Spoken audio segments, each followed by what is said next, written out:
मंदार हिल में शुरू हो गया है रोपवे की सेवा।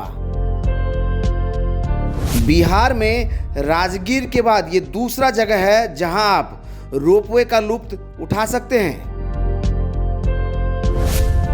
मंदार हिल में रोपवे पर 4.5 मिनट में 750 मीटर की चढ़ाई। अब बिहार में भी आप लीजिए इस तरह के मोटर बोट का आनंद। ये मंदार पर्वत है जिस पर अभी अभी मुख्यमंत्री नीतीश कुमार ने रोपवे सेवा की शुरुआत कर दी।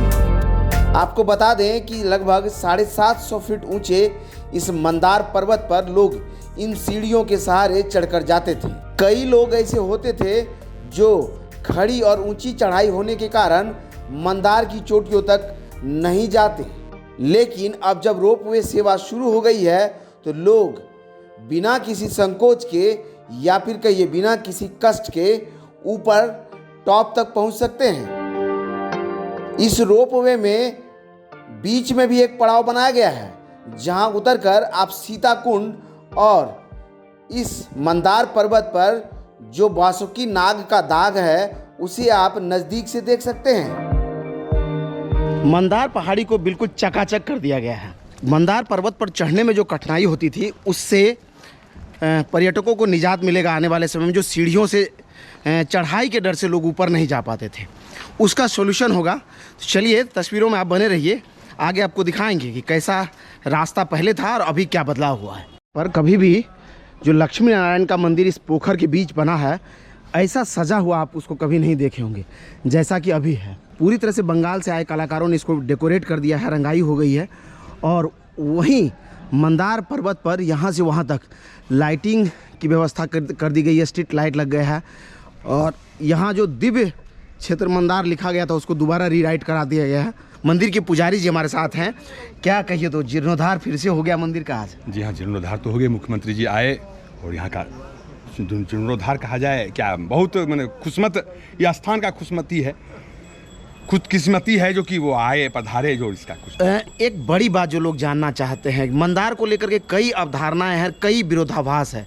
लोग कहते हैं अगर ये पहाड़ से समुद्र मंथन हुआ तो समुद्र कहाँ है, और क्या सच में ये ऐसा पहाड़ आप लोगों को लगता है धार्मिक हिसाब से जिससे कभी समुद्र मंथन हुआ? जी हाँ, लगता है। जैसा कि मंथन के समय या जैसे भी आप मट्ठा मथते हैं उसमें अगर छटका टूटा रहे तो आप मट्ठा घी नहीं निकाल पाएंगे, मक्खन नहीं मथ पाएंगे।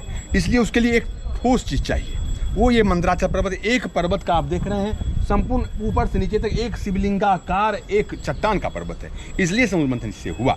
और इस पर कुछ नाग की, जैसे वासुकी नाग से जो लरजू का काम किया गया था, रस्सी का काम किया गया था, उसका भी निशान है। ब्राह्मण पुराण में वर्णन है कि मंदराचल पर्वत वही जिसके ऊपर शिव का स्थान हो, इसकी चोटी के ऊपर विश्वनाथ बाबा का स्थान है। कुछ बहुत शास्त्र से सम्मत से मिलता हुआ है। मंदारो कामचारिनो, देवी भागवत में आया है कि मंदराचल पर्वत पे कामचारिणी पार्वती का एक अंग गिरा, वो यहाँ पे है। तो बहुत कुछ ऐसे शास्त्र से सम्मत बात मिल रही है जो मंदराचल पर्वत यही है। कहते हैं कि जब समुद्र मंथन हुआ था तो मंदार पर्वत पर वासुकी नाग को लपेटकर एक तरफ देवता तो दूसरे तरफ दानव खींच रहे थे, तब जाकर के मंथन हुआ था और उससे कई रत्न निकले थे। क्या उसके बारे में क्या धारणा है? नहीं, रत्न तो निकला था जिसमें कि 2-3 रत्न तो अभी उपस्थित है यहाँ पे। जैसे शंख कुंड है बगल में, उसमें शंख है। इधर बगल कामधेनु गाय है जहाँ पत्थर की गाय बन गई है कामधेनु। 2-3 तो उपलब्ध है यहाँ पे। और ऐसे 14 रत्न निकला, श्री मणि रंभा वारुणी अमीय शंख गजराज कल्प द्रुम शशि धेनु धनु धनवंतरी विखवाज, ये 14 रत्न है, जिसमें कुछ रत्न अगल बगल है। जैसे मधु दैत्य है, भगवान कामधेनु गाय है, शंख है, ये सब तो चीज़ उपलब्ध है। शंख ऊपर एक कुंड है, उसमें कहते हैं कि बहुत गहराई है उसकी, और उसको कब कितने समय में आप लोग उसका पानी निकलवाते हैं? निकलवाते 10 बरस हो गई, जिसको प्रशासन के द्वारा दर्शन करवाए थे। उसका फोटो अभी बिक रहा है, प्रत्यक्ष में है, तो शंख उसके अंदर है। इसके शुरू हो जाने के बाद लोग बताते हैं कि यहाँ जो दुकानदार है उनका बिक्री बढ़ जाएगा और बड़ा ही आसान होगा ऊपर तक चढ़कर जाना। चालू होने के बाद दुकानदार का बढ़ेगा, बिक्री पता बढ़ेगा, आदमी का दौड़ बेसी होगा। जो आदमी 1 घंटा रहने वाला वो 4 घंटा रहेगा रोकने स्टार्ट होने के बाद। आज मुझे व्यक्तिगत रूप से खुशी है कि चलिए रोपवे का निर्माण हो गया अब रोपवे के माध्यम से ऊपर तक जाने का मौका मिला, बहुत अच्छा लगा है। और जो सबसे बड़ी बात अब है कि लोगों को जाने में घंटा भर का टाइम, उससे भी ज़्यादा समय नीचे से ऊपर जाने में लगता था।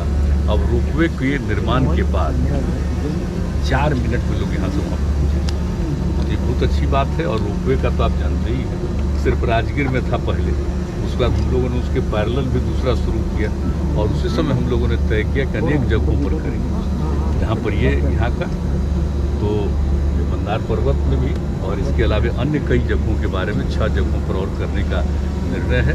एक एक करके सब जगह निर्माण किया जाएगा ताकि जितने टूरिस्ट सभी लोगों को ऊपर जा कर के देखने का मौका मिलेगा।